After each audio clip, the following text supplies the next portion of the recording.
otros nombres, con otros personajes, otros países, pero la política siempre ha existido y siempre, de alguna manera, para bien o para mal, ha tenido gran influencia en las naciones, en los pueblos, en las gentes. Podríamos hablar del caso de Natán, el famoso profeta Natán, aquel que vivía con David en el palacio en Jerusalén y que fue el responsable de amonestar al rey, nada más y nada menos que al rey David, de su pecado. Y después de un tiempo que David había pecado con Betsabé, la esposa de uno de sus soldados, Urías, la Biblia nos enseña que David fue amonestado por el profeta Natán. Y él amonestó a un rey, a un monarca, a un político, diríamos en cierta manera. Vemos que, por ejemplo, José, que no era un político, pero fue un estadista espectacular, le dio consejos nada más y nada menos que al hombre más poderoso de toda la tierra, al faraón de Egipto. Egipto era un imperio, una potencia militar tremenda. Y cuando él le interpreta los sueños al faraón, una vez que se los ha interpretado y le dice, mira, van a venir años de abundancia, van a venir tiempos de escasez, lo que tienes que hacer es esto, esto, esto y esto, y le da consejos e instrucciones concretas y específicas al faraón de Egipto acerca de lo que tenía que hacer. Y el faraón se somete, el faraón le agradece y dice, ese hombre que me recomiendas eres tú. Vemos a Daniel, nada más y nada menos que en Babilonia, la cuna de toda la brujería, de todo lo diabólico, de toda la idolatría del mundo, y allí está Daniel aconsejando y amonestando a reyes como Nabucodonosor, Belsasar y otros. Vemos en el Nuevo Testamento a Juan el Bautista, casualmente lo leí ayer, diciéndole a Herodes que lo que está haciendo está mal. Herodes era el rey, un rey títere, pero al fin y al cabo rey de Israel, puesto por los romanos, y cuando él le roba, cuando él le quita a su hermano su esposa, el profeta Juan el Bautista le dice, lo que haces no es correcto, no es lícito. Y esto imagino que no era agradable al rey Herodes, y al final le cortaron la cabeza, por decir la verdad, ¿no? Vemos al mismísimo Señor Jesucristo cuando es preguntado por algunos fariseos y por algunos religiosos de la época acerca del tema de los impuestos y de los tributos y todo esto. Vemos, por ejemplo, en Mateo, capítulo 22, del versículo 15 en adelante, unas palabras muy interesantes que quisiera leerlas en esta noche. Entonces los fariseos fueron y consultaron cómo sorprenderle en alguna palabra. Y le enviaron los discípulos de ellos con los herodianos diciendo, maestro, miren qué descripción los enemigos de Cristo, escucha esto, mira cómo describían los enemigos de Cristo, los que venían a sorprenderle en algún fallo, en algún error, cómo describieron a Cristo. Sabemos que eres amante de la verdad, que enseñas con verdad el camino de Dios y que no te cuidas de nadie,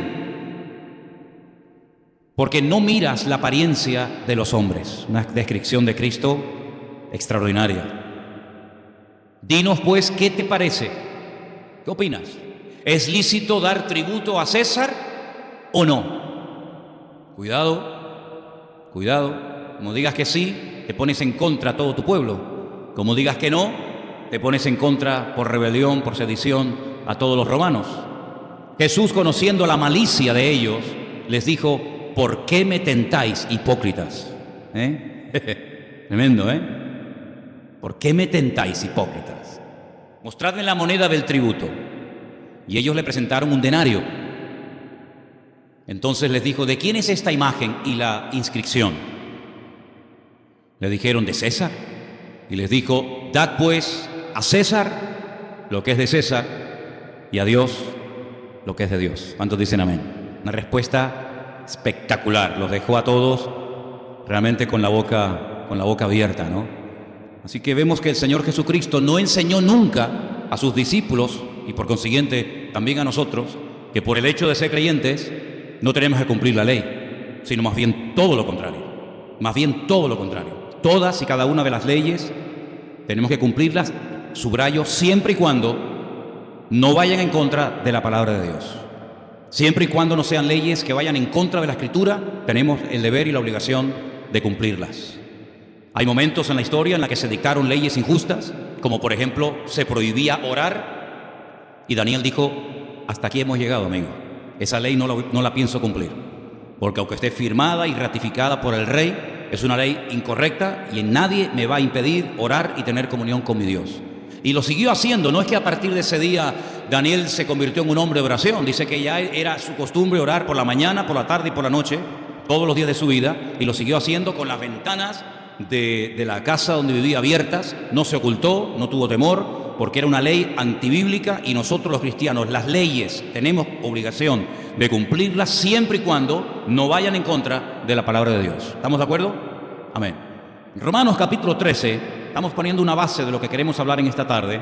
Hemos ya leído la explicación de Jesús sobre el tema de dar o no dar tributo al César. Leamos en Romanos capítulo 13, estamos en plena efervescencia del Imperio Romano. El Imperio Romano lo domina todo, la cultura, el arte, la pintura, la arquitectura, la religión, absolutamente todo ha sido infectado, invadido por el Imperio Romano, y sabemos que los romanos eran idólatras, eran una promiscuidad sexual terrible, agresivos, violentos, despiadados, etcétera, etcétera. Pero en ese fervor, en ese tiempo del Imperio Romano en el que arrasaban y no tenían ningún tipo de escrúpulos ni de reparo con adultos, con jóvenes, con mujeres, con niños, Pablo escribe lo siguiente, Romanos capítulo 13, verso 1.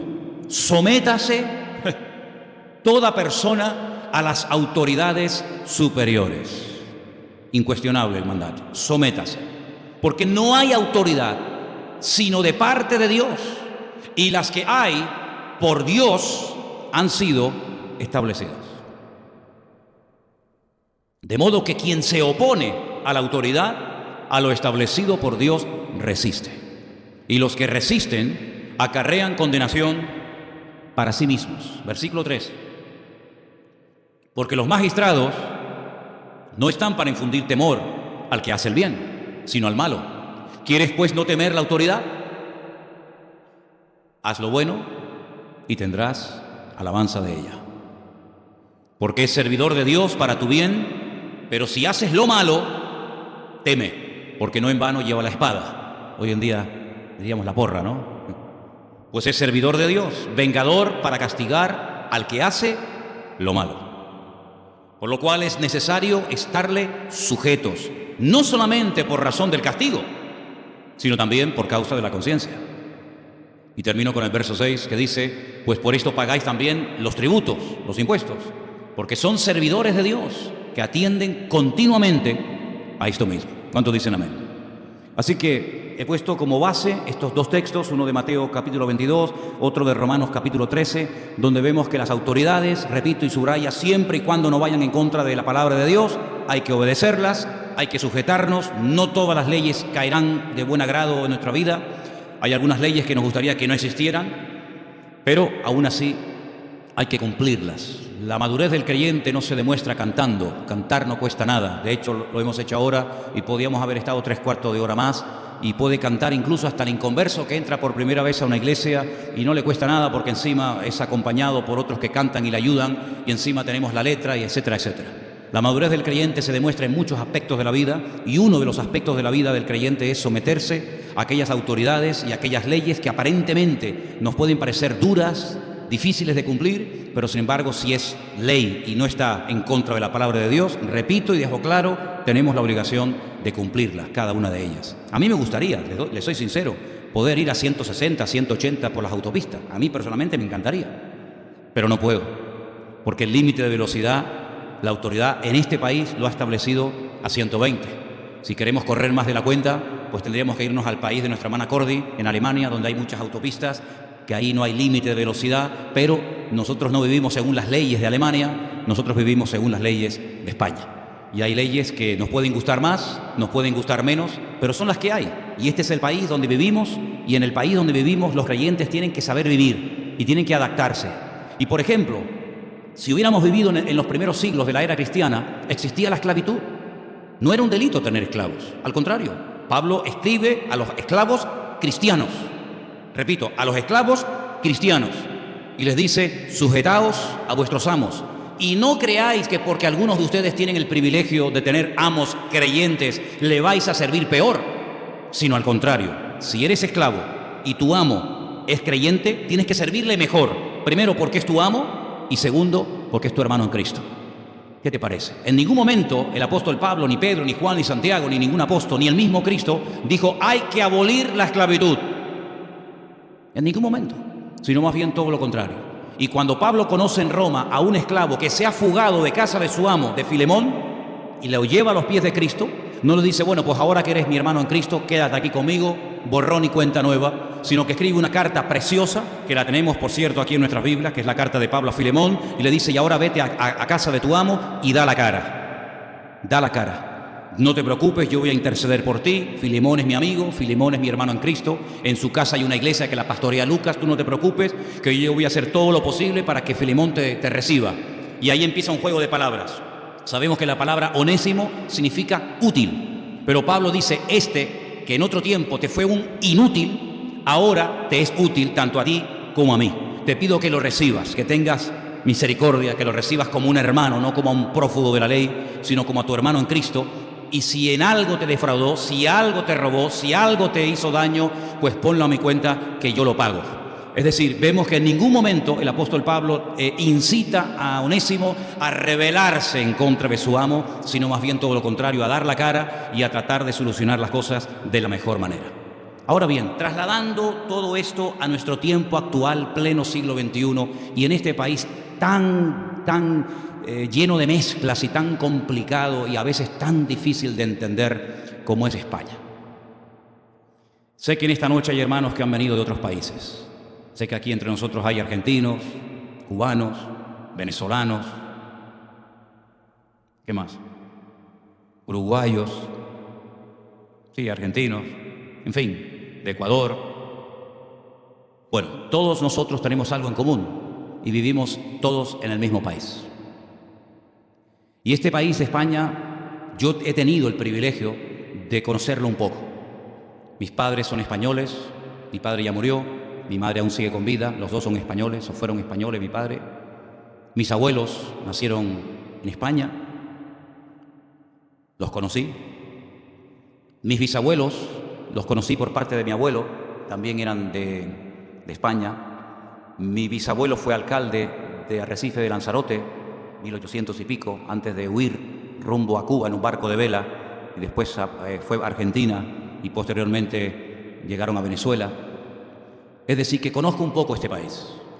Este país es un país lleno de mezclas, porque por este país de España han pasado todos los que te puedes imaginar y conozcas.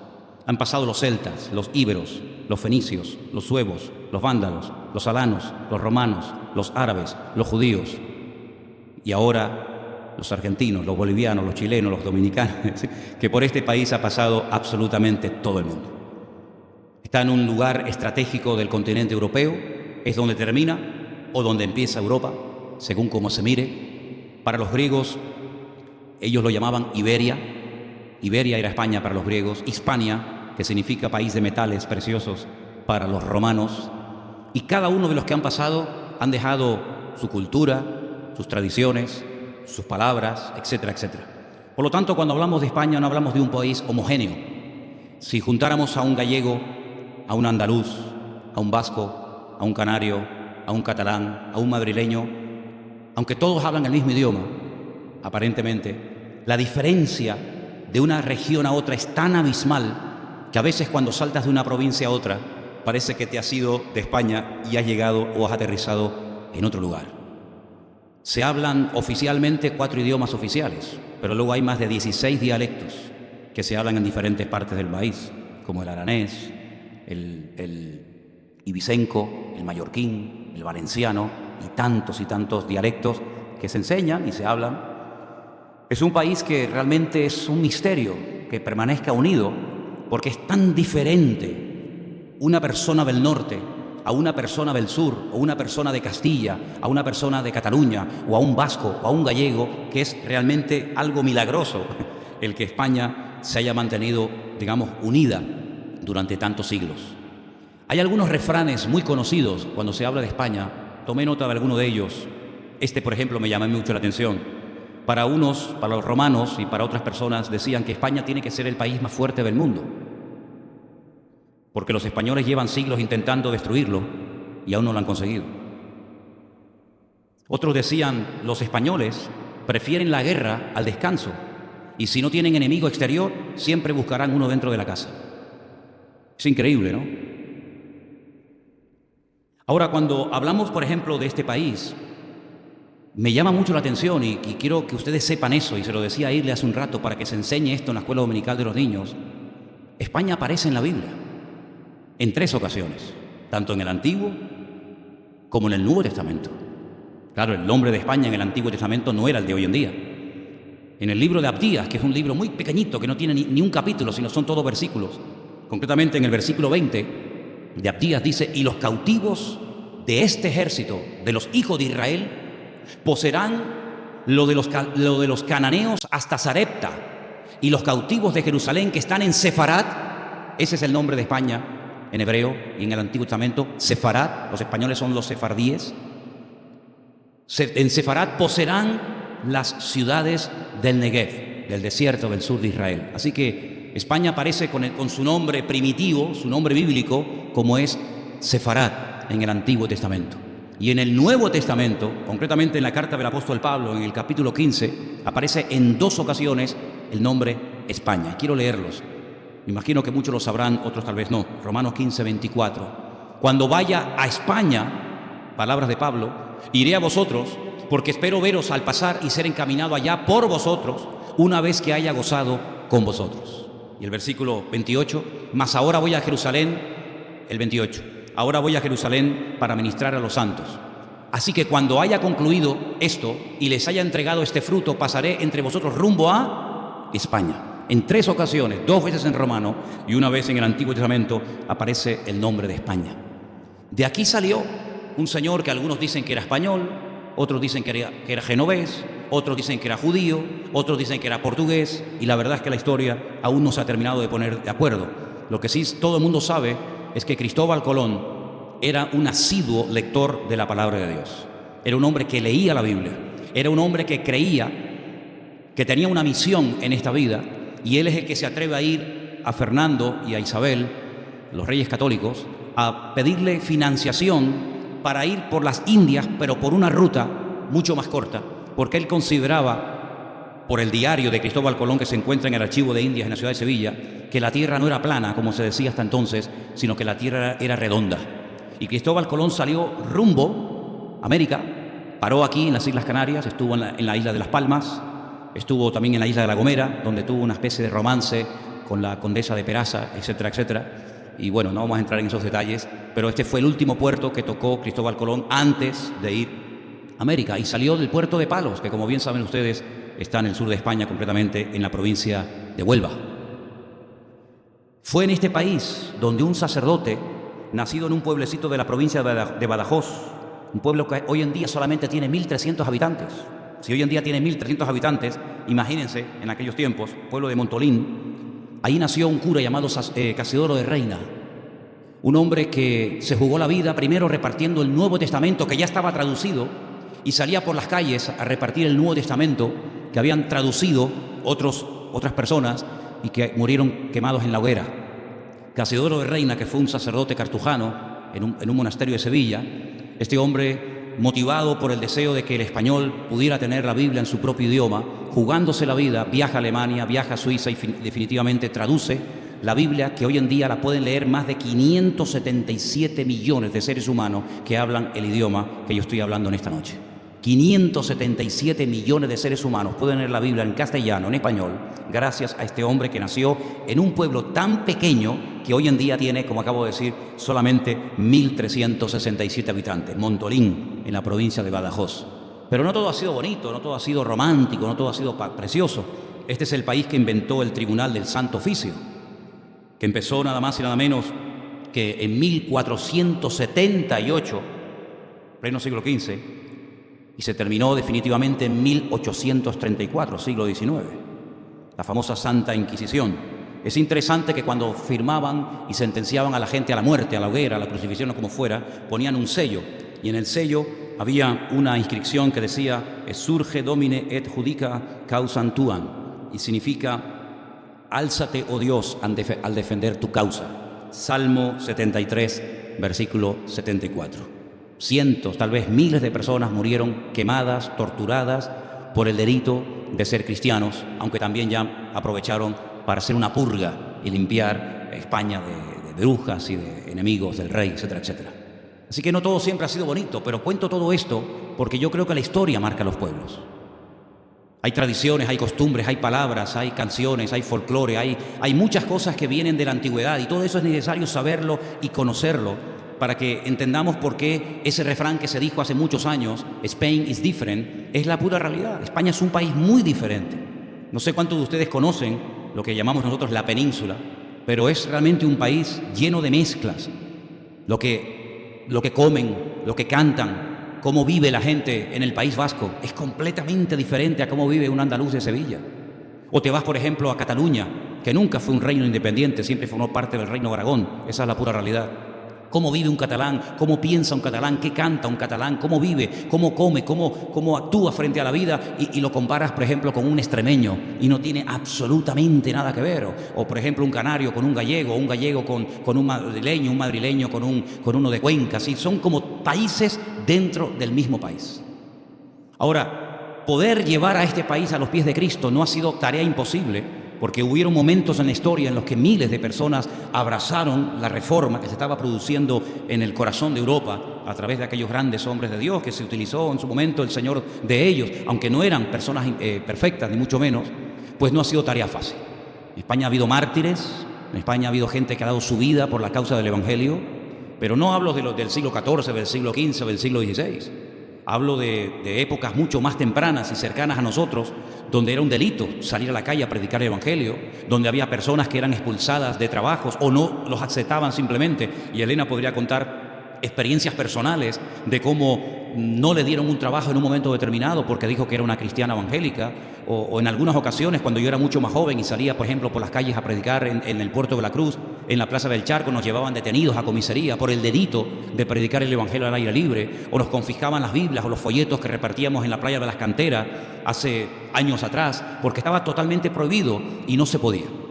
Ahora bien, nosotros tenemos a la vuelta de la esquina, concretamente el día domingo, algo que yo he considerado en esta ocasión más que nunca, algo muy importante y creo mi deber hablar acerca de lo que se nos va a presentar el próximo domingo a millones de españoles que tendrán la oportunidad y la libertad de poder elegir, de poder votar y decidir en cierto sentido su destino.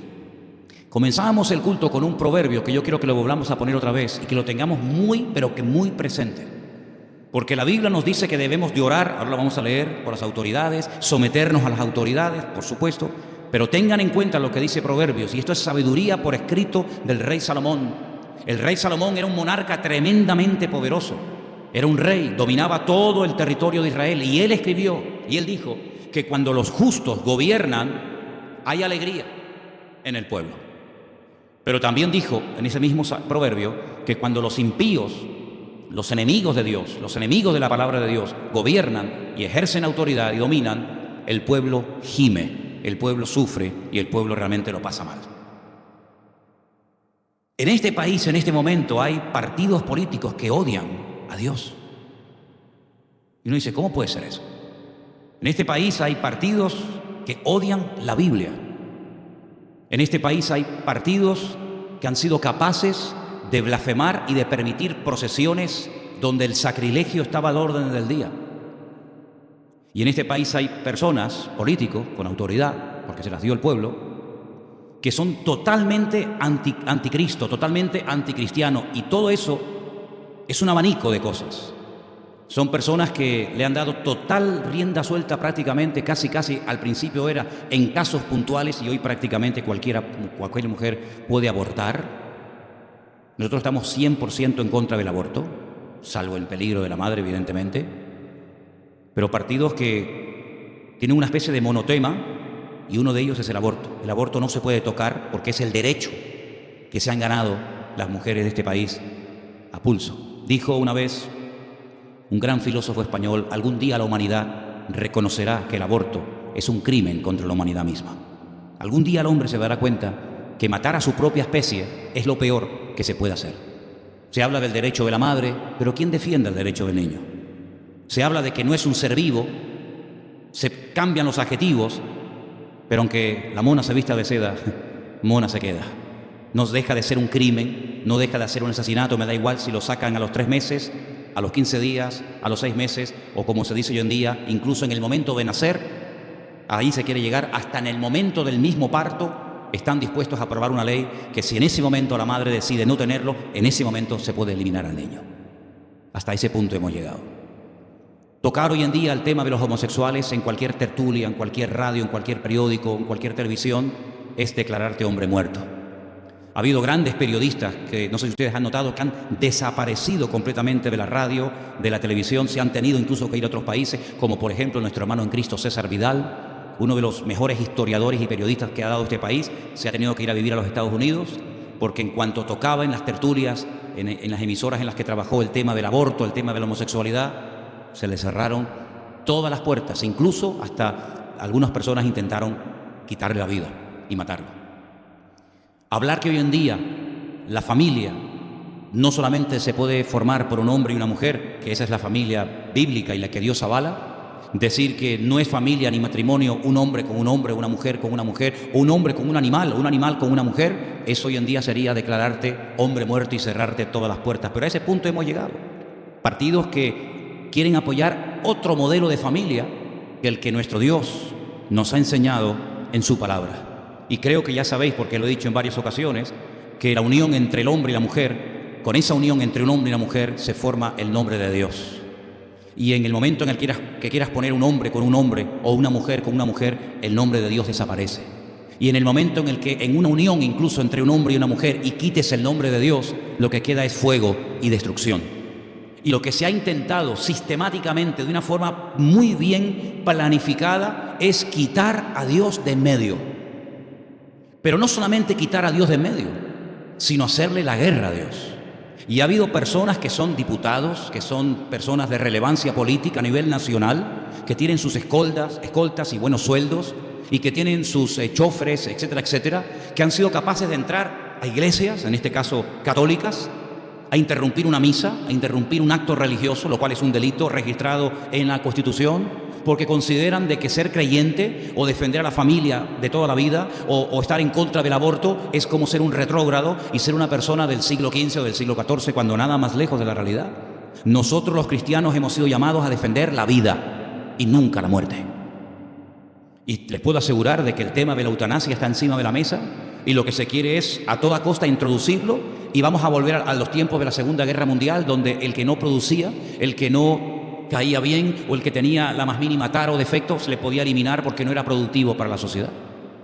Imagínense si se aprobara por decreto o ley la eutanasia, a cuántos ancianos que ya están apaleando, humillando y tratando como si fueran animales, se les eliminaría y encima se creería que se les hace un favor. Bueno, pues detrás de todo lo que estoy diciendo, que nos puede parecer la época de los cavernícolas, la época de Sodoma y de Gomorra o de Babel, pues eso es algo actual y eso es lo que llaman ser del siglo XXI. Eso es lo que llaman ser moderno. Hay partidos que tienen como punto de mira, de ayuda fundamental, a los musulmanes. Nosotros no tenemos nada en contra de los musulmanes, pero los musulmanes sí tienen muchas cosas en contra de nosotros. Porque para ser un buen cristiano uno tiene que amar a tu prójimo como a ti mismo. Pero para ser un buen musulmán tienes que amar, tienes que odiar a los cristianos, y si puedes matarlo, aprovecha y hazlo. Esa es la pura realidad. En el Corán no existe misericordia. Hemos estado en Israel hace muy poco y hemos visto filas de viudas o de mujeres abandonadas o de niños con defectos que no van a recibir ni la más mínima misericordia, porque en el momento en el que tu marido muere o caes enfermo, tienes la desgracia de caer en la droga o de quedarte solo ante la vida, amigo, eres hombre muerto, como en los tiempos de la Biblia, que los extranjeros, los huérfanos y las viudas eran los colectivos más desfavorecidos y eran personas condenadas a la miseria más absoluta, hasta que Cristo aparecía por allí, ¿verdad? Y les cambiaba la vida. Bueno, pues me acaban de decir hace unos días que van a construir una de las mezquitas más grandes de Europa, aquí en Tenerife, en Adeje, en el sur de nuestra isla. ¿Quién cede esos terrenos? ¿Quién concede esas licencias de obra? ¿Quién financia todo eso? Bueno, dicen, y esto se sabe de toda la vida, ya lo vimos cuando estábamos en Kenia, que fui con Armando en varias ocasiones, Arabia Saudita da más de entre 8.000 y 10.000 millones de dólares todos los años para la construcción de mezquitas por todas partes del mundo.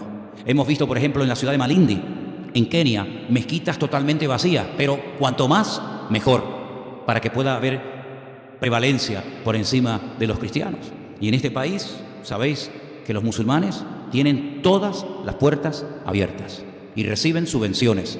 La pregunta es, ¿por qué hay ciertos y determinados políticos o partidos que se casan y que se llevan tan bien con los musulmanes?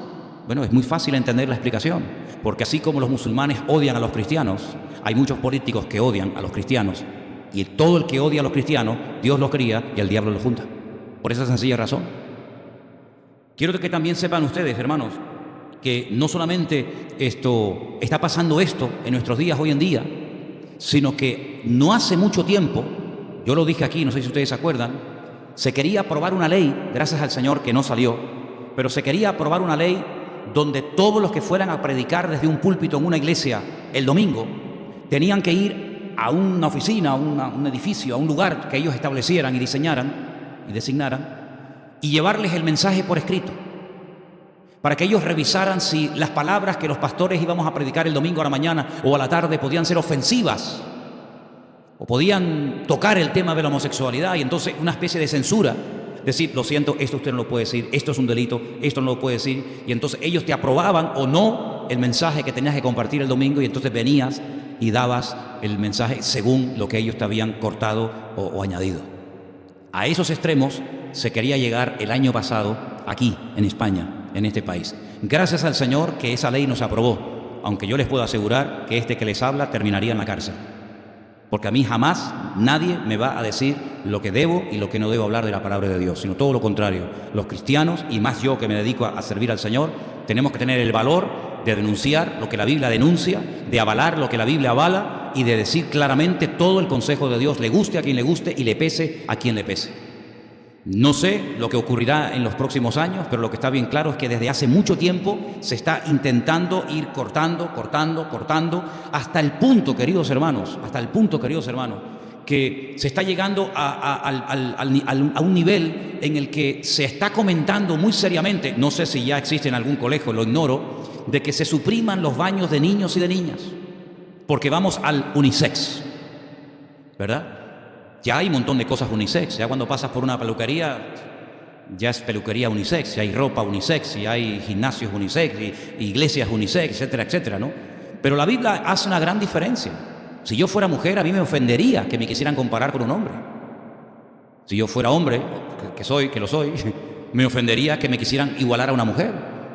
Esto no es cuestión de ser mejor o peor, es cuestión de aceptar lo que eres y punto. Y la Biblia nos habla, y la naturaleza y la ciencia lo avala, que solamente existen dos sexos, masculino o femenino. Pero creo que ahora hay también como una moda de gente que no se sienten, porque antes se sentía o hombre o mujer, y el hombre a veces quería ser la mujer y la mujer quería ser hombre, pero ahora hay una tercera característica, o una cuarta o quinta, ya no sé por dónde vamos, que hay algunos que ya son asexuales, ya no se sienten ni hombre ni mujer. Por eso hay que inventar algunas palabras y algunos adjetivos y algunos términos nuevos, porque ya cómo te diriges a uno que no es hombre y a uno que no es mujer. Me hace recordar ese versículo que dice la Biblia, que en el tiempo del fin, cuando el Señor venga, será un día que solamente el Señor conoce, que no será de día ni de noche. Y uno dice, ¿cómo será ese día? Porque o es de día o es de noche. Ese día solamente lo conoce el Señor. Pues hemos llegado a un punto en el cual hay niños, jovencitos, ¿verdad?, que ya dicen que no se sienten ni hombre ni mujer. ¿Saben que en la Biblia hay 44 versículos que hablan acerca de las responsabilidades civiles de los cristianos? Vamos a leer uno de ellos. 1 Timoteo 2, versículos del 1 al 2. Exhorto ante todo a que se hagan rogativas, oraciones, peticiones y acciones de gracias por todos los hombres, por los reyes y por todos los que están en eminencia, para que vivamos quieta y reposadamente en toda piedad y honestidad. Tito 3, versículo 1, nos dice lo siguiente: recuérdales que se sujeten a los gobernantes y autoridades, que obedezcan, que estén dispuestos a toda buena obra. Nuestra obligación es orar para que vivamos quieta y reposadamente, dice la Biblia. Luego, si podemos vivir tranquilos, quieta y reposadamente orando, Oremos. Oremos entonces. Porque con nuestras oraciones podemos cambiar muchas cosas. No solamente en el mundo espiritual, que ya lo hemos visto, sino que con nuestras oraciones podemos también cambiar muchas cosas que nos van a afectar a todos a partir de la próxima semana. Ahora, el espectro, el panorama político que se nos presenta delante de nosotros es muy variopinto. Aunque realmente, les digo con toda honestidad, son todos como loros. Repiten más o menos todos lo mismo. Da igual si es fulanito o es menganito, más o menos es una especie de monotono. Así como nosotros creemos que no existe una iglesia perfecta, sino la nuestra solamente, ¿verdad? Así como creemos que no existe una iglesia perfecta. No hay una iglesia perfecta. Amén, hermano. Esta no es perfecta. No hay ninguna iglesia perfecta. Tampoco podemos caer en el absurdo de creer que hay un partido 100% perfecto que se va a adaptar al 100% de lo que dice la palabra de Dios. En todas las iglesias hay sus más y sus menos. Están compuestas por seres humanos. Los seres humanos somos imperfectos, pero hay una gran diferencia entre los que somos imperfectos y amamos al Señor y queremos agradarle, y aquellos que también como nosotros son imperfectos, pero entregan su vida para el mal y para ser instrumentos del diablo. Hay una gran diferencia. Una iglesia nunca puede ser perfecta, porque desde el pastor hasta el último, todos son imperfectos, pero esas personas imperfectas reconocen su dependencia de Dios, recurren a Él, claman a Él, el Señor los fortalece, los ayuda, los transforma, los restaura, etcétera, etcétera, y sus imperfecciones están sometidas al gobierno de Dios y pueden llegar a ser personas de mucha bendición si se dejan utilizar por Dios, a pesar de que son instrumentos imperfectos. Pero el hombre imperfecto que no quiere conocer a Dios, que le da descaradamente las espaldas a Dios, puede llegar, si encima tiene poder y autoridad, puede llegar a hacer gemir y llorar a los santos, a los hijos de Dios, como hemos leído esta noche en el libro de Proverbios. Así que todos somos imperfectos, las iglesias son imperfectas, todos son imperfectos, los partidos también son imperfectos, porque están compuestos por seres imperfectos, pero dentro de la gran imperfección de la raza humana hay diferencias. Por supuesto que las hay.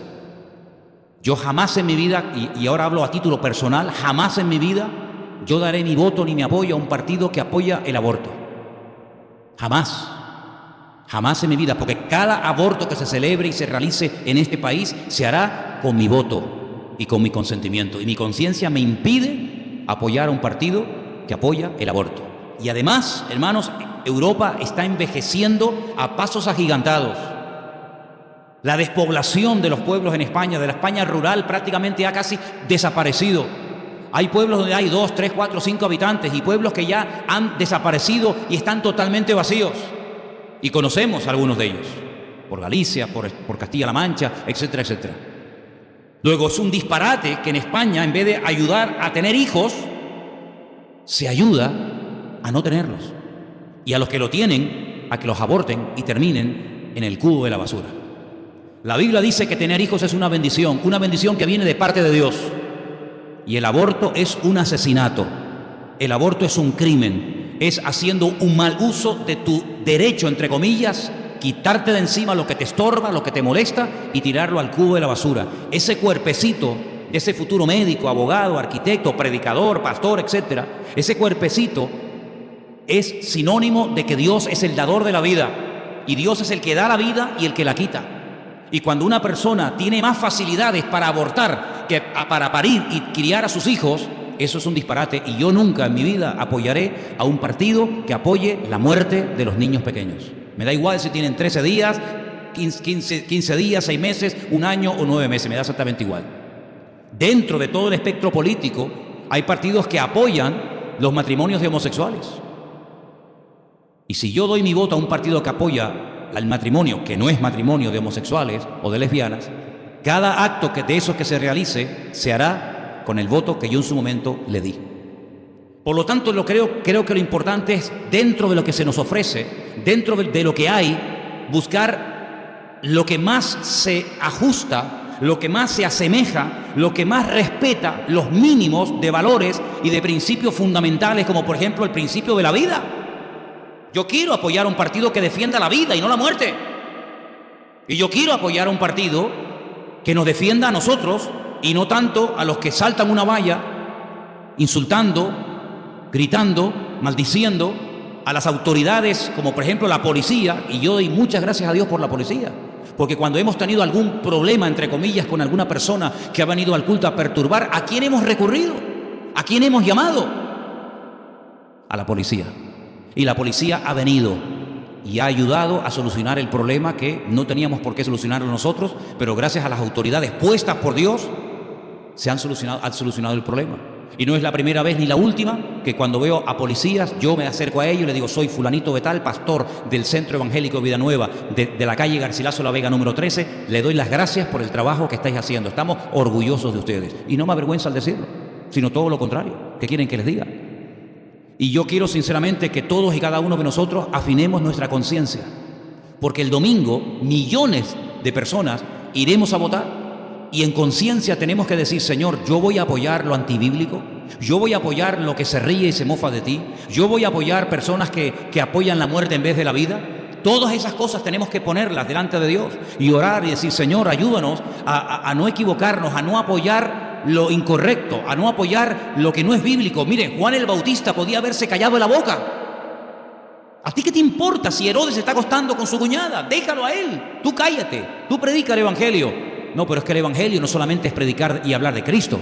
El Evangelio y la responsabilidad de un siervo de Dios y del creyente es denunciar el pecado, dice la Biblia, ¿sí o no?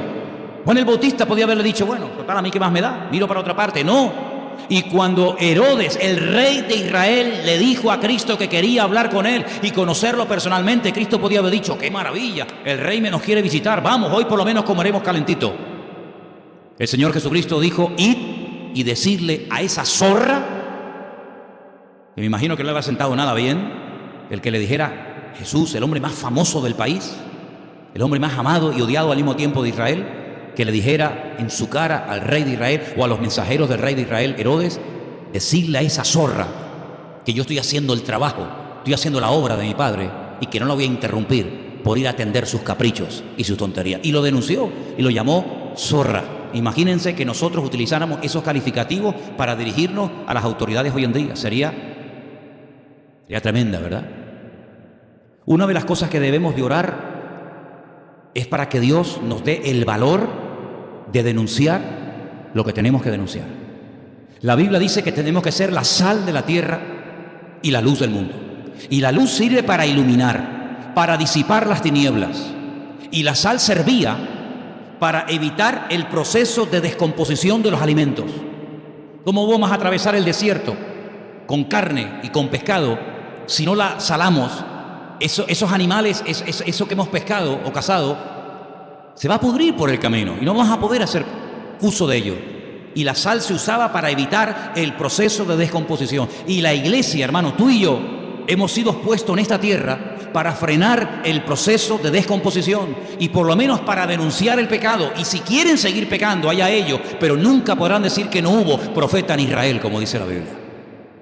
Por lo tanto, cuando se nos presente la oportunidad de hablar en tertulias, con vecinos, con amigos, compañeros de trabajo, de la universidad, donde sea, donde sale el tema de la homosexualidad, el tema del aborto, el tema de esto o el tema de aquello, hermanos, hagamos actos de presencia, no nos quedemos callados.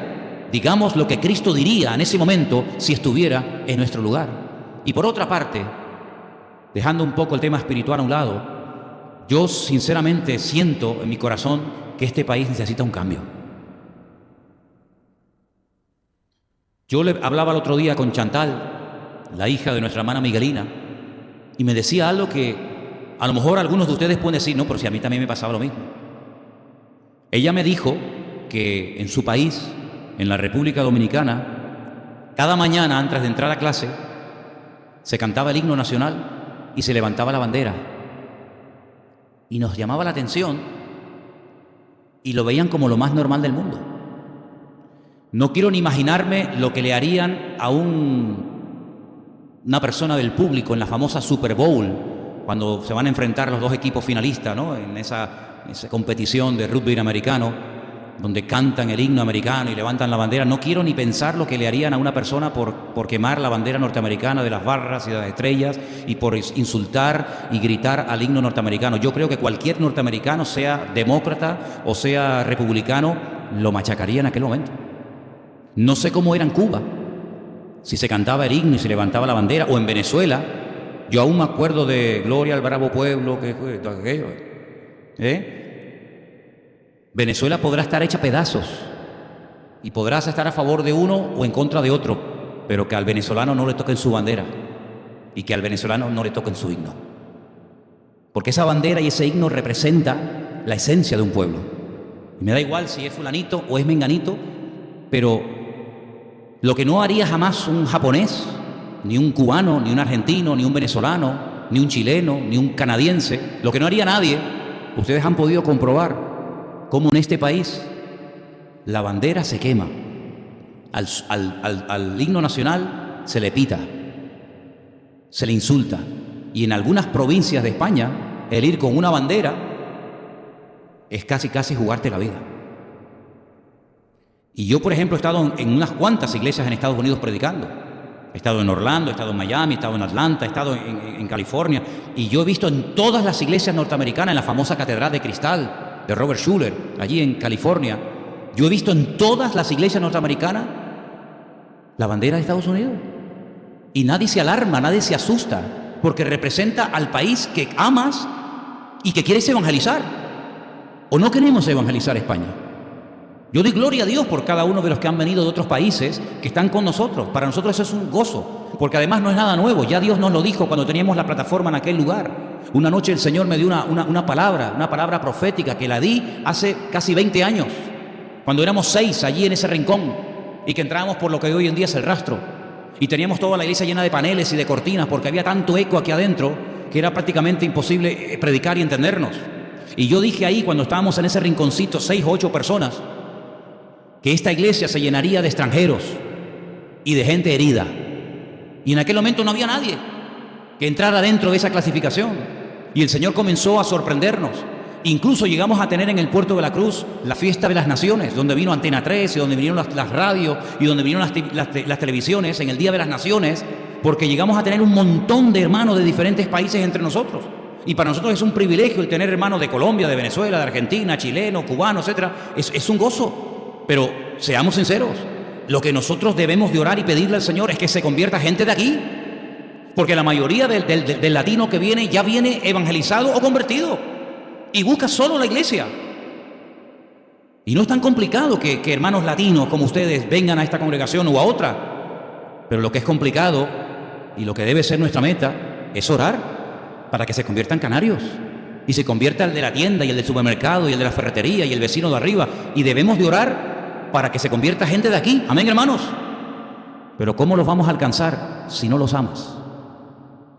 ¿Cómo vas a evangelizar a una persona de un país del cual estás todo el día hablando basura y quejándote por todo lo que hace y por todo lo que es? España tiene muchos defectos, no cabe la menor duda. A mí me han operado 4 veces. 4 veces he estado en la mesa de un quirófano y yo no he pagado ni un centavo. Me operé en Sevilla, me operé en Burgos y me operé 2 veces en Tenerife. Y yo doy gracias a Dios, porque yo no tuve que llevarme las sábanas, ni las toallas, ni las curitas, las tiritas, ni me tuve que llevar nada. Y yo doy gracias a Dios porque a mí me atendieron.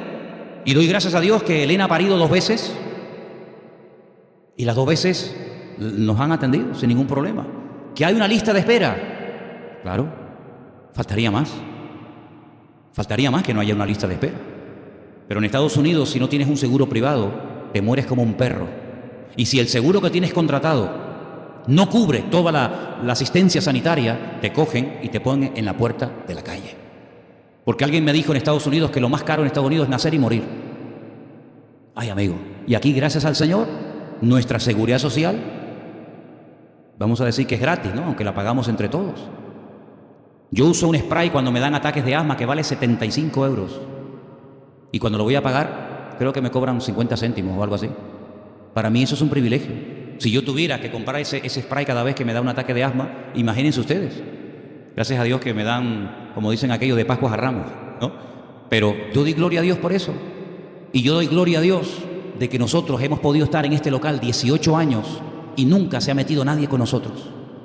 Y podemos predicar con total libertad y salir a la plaza de la esquina a repartir folletos. ¿Y saben qué? Una noche estábamos Anderson y yo hablando en la puerta de la iglesia y pasó una pareja de venezolanos recién llegados.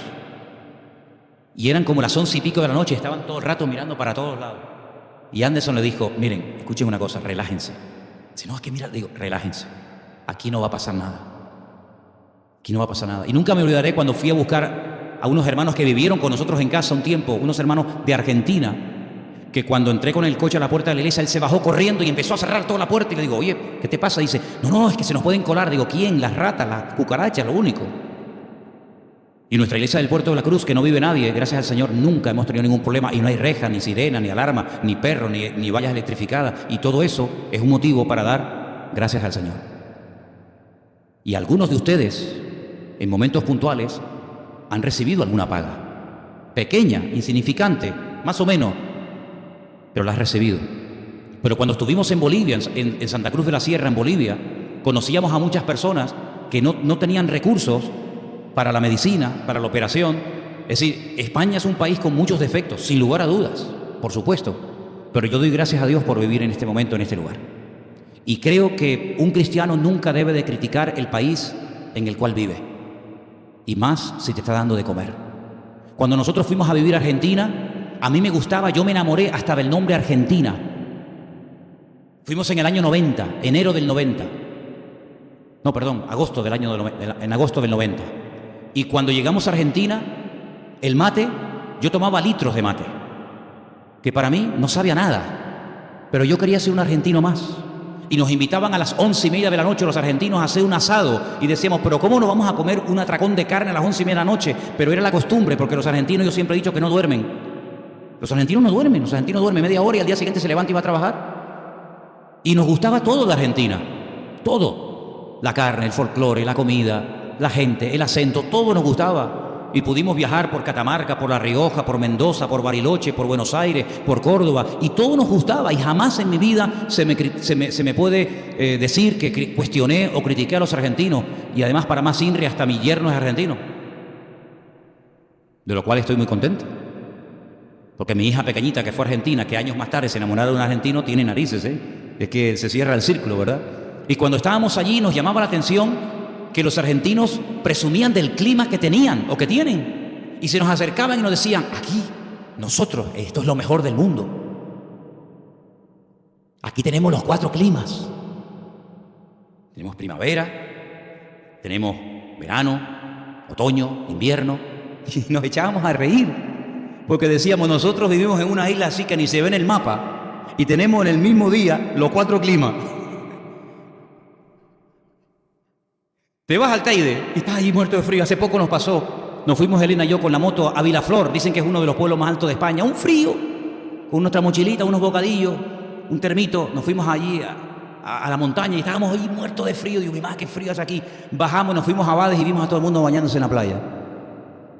Y te vas a Tacoronte, donde vive Priscila, que vive en lo que es Ucrania, Siberia, siempre lloviendo, siempre niebla, todo el mundo hecho polvo, Y después te vas a otro sitio, un viento. Mi suegra llegó a decir un día, nunca me olvidaré, Esperanza, es que aquí cambia el clima de una calle a otra. ¿Es verdad? Te vas a la calle de Mercadona, sol perfecto, los niños jugando en el Parque Don Quijote. Te vienes aquí un viento que el que tenga peluquín te lo tiene que amarrar con chicle porque se te vuela. Estás en la acera de enfrente y yo, qué calor. Estás para acá, uy, qué frío, no hace un frío más cosa. Y aquel me hablaba de los 4 climas. Digo, pues si esto es nada, y aquí tenemos los 4 climas. ¿Cómo se come aquí? No se come. No. Presumían de todo, presumían del clima, presumían de la comida. Y nosotros, hermanos, todo lo cuestionamos, todo lo criticamos. Qué diferentes somos, ¿verdad? ¿Cuándo vamos a comenzar a darle gracias a Dios por vivir en un lugar donde hay algo que no se puede comprar con dinero, y es tranquilidad? Gloria a Dios, vivir con tranquilidad, ¿verdad? El poder estar aquí en la iglesia sin miedo a que te asalten, que la pistola, hermano, eso es una bendición de Dios, ¿verdad? Y a mí me gustaría que este fin de semana, cuando vayamos por la mañana o por la tarde, bueno, por la tarde hay culto, para que lo sepan, me gustaría que le pidiéramos al Señor que nos diera sabiduría para votar por alguien que ame la vida, por alguien que crea en Dios. Yo quiero de verdad tener un presidente del país que diga, yo creo en Dios, porque hay algunos que le das como hasta vergüenza decir, no, yo creo en Dios, y te miran como, ¿y de dónde salió el astronauta este, no? El extraterrestre. No es ningún delito creer en Dios, al contrario, es un privilegio el poder decir, yo tengo fe, y llevo a mis hijos a una iglesia donde le enseñan principios y respeto y educación, y lo llevo a la escuela dominical. y que no nos vean como bichos raros, y que cuando hablemos de matrimonio, pues que sea algo normal, porque el matrimonio es algo normal y no es algo anormal. Amén, hermanos. Así que me gustaría que en esta tarde oráramos al Señor, porque yo creo que ha llegado el momento de ser valientes, ¿sabes? No sé si ustedes se han dado cuenta, pero tú puedes, por ejemplo, hablar de lo que quieras en este país, de lo que quieras. Pero en el momento en el que te salgas de la línea que ellos han establecido, automáticamente, amigo, eres hombre muerto, ¿verdad? Puedes criticar a quien quieras, hablar de lo que quieras, pero como digas algo de estos colectivos que son capaces de parar ciudades enteras, que están todo el rato pidiendo y demandando cada vez más, pues a mí no me gustaría que España fuera invadida por mezquitas musulmanas. ¿Qué quieres que te diga? No me gustaría.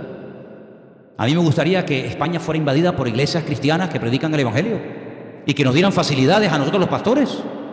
Sinceramente me gustaría eso.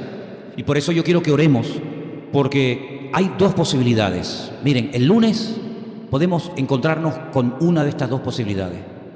O Dios permite, por la razón que Él quiera, que venga un tiempo de sacudida a la iglesia, un tiempo de vara, que Él lo puede permitir, como lo está permitiendo en otros países, para llevar a su población de rodillas, o puede permitir un tiempo de alivio para la iglesia del Señor.